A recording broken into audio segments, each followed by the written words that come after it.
Kanker serviks merupakan keganasan pada serviks atau leher rahim. Leher rahim merupakan bagian terendah dari organ rahim yang berbatasan dengan puncak dari liang senggama.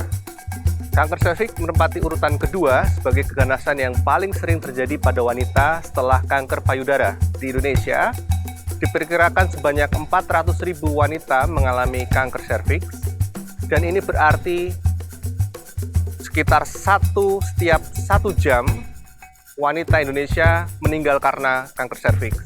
Lebih dari 90% kanker serviks merupakan keganasan epitelial dan adenokarsinoma yang berhubungan dengan infeksi virus HPV atau Human Papilloma Virus. Secara umum, infeksi virus HPV dapat dikelompokkan menjadi tipe jinak dan tipe ganas atau high risk. Dan tipe high risk ini merupakan penyebab atau yang menginisiasi proses keganasan kanker serviks.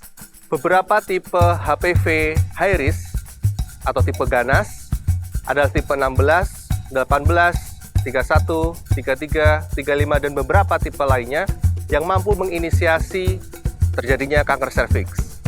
Infeksi virus HPV dapat terjadi secara seksual maupun non-seksual. Oleh karena itu, beberapa faktor mampu mempercepat terjadinya kanker serviks. Di antaranya adalah usia, hubungan seksual yang sangat muda, kemudian multi partner dalam berhubungan seksual, aktivitas yang tidak sehat seperti merokok, dan sebagainya. Proses terjadinya kanker serviks membutuhkan waktu yang lama, mulai dari infeksi virus HPV persisten hingga munculnya kanker serviks. Prosesnya yang lama ini seringkali tanpa gejala. Namun, kita perlu mengenali beberapa tanda dan gejala yang mampu mengarahkan pada diagnosis kanker serviks. Di antaranya adalah keputihan lama dan berbau, keluar darah yang tidak normal di luar siklus haid, atau mungkin keluar darah setelah berhubungan. Perlu diketahui bahwa kanker serviks merupakan salah satu keganasan yang paling bisa dicegah. Beberapa strategi pencegahan yang bisa dikerjakan adalah vaksinasi HPV, yang kedua adalah deteksi dan screening, baik deteksi infeksi HPV maupun deteksi lesi prakanker. Deteksi infeksi HPV dapat dikerjakan dengan mengerjakan PCR HPV DNA, sedangkan deteksi atau screening lesi prakanker dapat dikerjakan menggunakan pap smear dan IVA. Oleh karena itu, dalam rangka pencegahan kanker serviks, kami menyarankan untuk melakukan vaksinasi HPV, kemudian menjaga gaya hidup sehat, termasuk menjaga nutrisi, tidak merokok, kemudian yang ketiga melakukan aktivitas seksual yang sehat, tidak berganti-ganti pasangan, dan yang paling penting adalah rutin mengerjakan deteksi dini atau screening.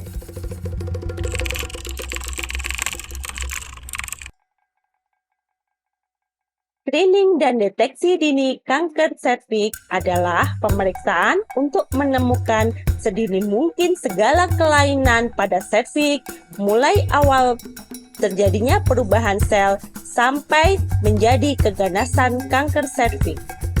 Ada beberapa metode yang sudah tersedia untuk melakukan screening kanker serviks, antara lain yaitu IVA, pap smear, dan HPV DNA.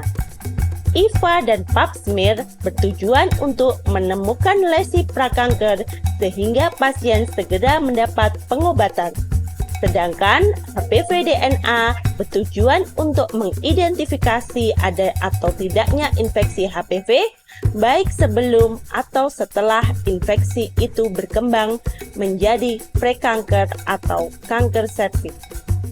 Tes IVA atau inspeksi visual asetat. Pemeriksaan ini ditujukan untuk seluruh wanita yang sudah berhubungan seksual, terutama wanita usia subur. Namun, pemeriksaan ini tidak dianjurkan untuk wanita yang sedang hamil. Hasilnya bisa langsung terlihat beberapa saat pemeriksaan, di mana pada dinding epitel serviks yang normal, maka ketika dioleskan asam asetat tidak mengalami perubahan warna. Sedangkan pada sel-sel dinding serviks yang mengalami lesi prakanker atau sel kanker, otomatis warna serviks akan berubah menjadi warna putih. Metode screening yang kedua adalah pap smear. Pap smear dilakukan dengan mengambil sampel di sel serviks, setelah itu sampel diuji di laboratorium. Selain untuk mendeteksi ada tidaknya sel kanker, Pap smear juga dapat mendeteksi ada tidaknya peradangan pada serviks. Pap smear dianjurkan dilakukan setiap 3 tahun sekali atau 5 tahun sekali apabila dikombinasikan dengan pemeriksaan HPV.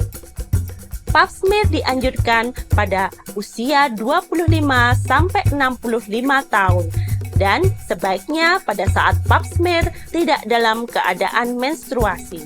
Screening yang ketiga adalah dengan pemeriksaan HPV DNA.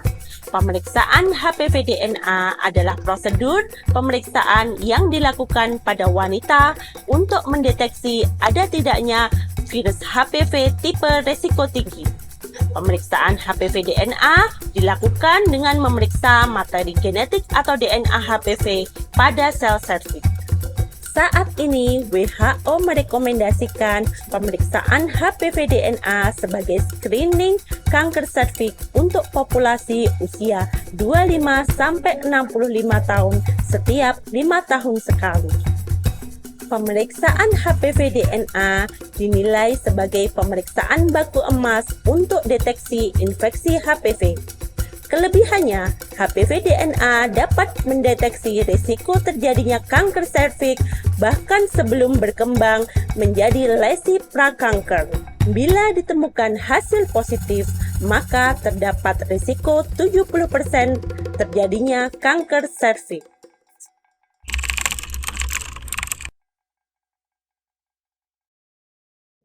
Mungkin banyak dari Anda yang pernah mendengar tentang vaksin HPV atau vaksinasi Human Papillomavirus. Vaksin HPV ini mencegah infeksi yang disebabkan oleh virus HPV atau Human Papillomavirus. Virus ini menyerang atau menginfeksi manusia pada sel epitel permukaan dan membran mukosa yang dapat menyebabkan kanker atau keganasan. Di Indonesia terdapat 3 jenis varian vaksin HPV. Yang pertama yaitu bivalen, yang kedua quadrivalen, dan yang ketiga adalah 9 valen. Pemberian vaksinasi HPV dapat dilakukan pada 2 kelompok usia. Kelompok usia yang pertama yaitu anak-anak usia 9 sampai dengan 14 tahun. Pada kelompok usia ini, vaksin dapat bekerja lebih baik karena anak-anak belum terpapar virus HPV dan belum aktif secara seksual. Pada kelompok anak-anak, pemberian vaksin HPV dilakukan dengan jeda 6-12 bulan.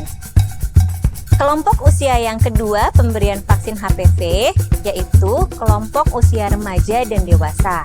Usia remaja yaitu 15-26 tahun, di mana kelompok usia ini yang belum pernah mendapatkan vaksin pada usia anak-anak atau yang vaksinnya belum lengkap. Untuk usia dewasa itu 26 tahun sampai dengan 45 tahun. Pemberiannya sebanyak 3 kali. Pemberian pertama, kemudian pemberian kedua dengan jeda 1-2 bulan setelah pemberian pertama. Pemberian yang ketiga, jedanya 6 bulan setelah pemberian yang kedua. Perlu diingat, untuk usia kelompok dewasa, vaksin ini harus berkonsultasi dulu dengan dokter sebelum pemberiannya. Vaksin HPV tidak direkomendasikan atau ditunda pemberiannya pada pasien-pasien pertama memiliki atau pernah mengalami reaksi alergi yang parah terhadap vaksin HPV. Yang kedua, pasien yang memiliki alergi terhadap ragi karena vaksin HPV pembuatannya mengandung ragi. Dan yang ketiga itu adalah ibu hamil.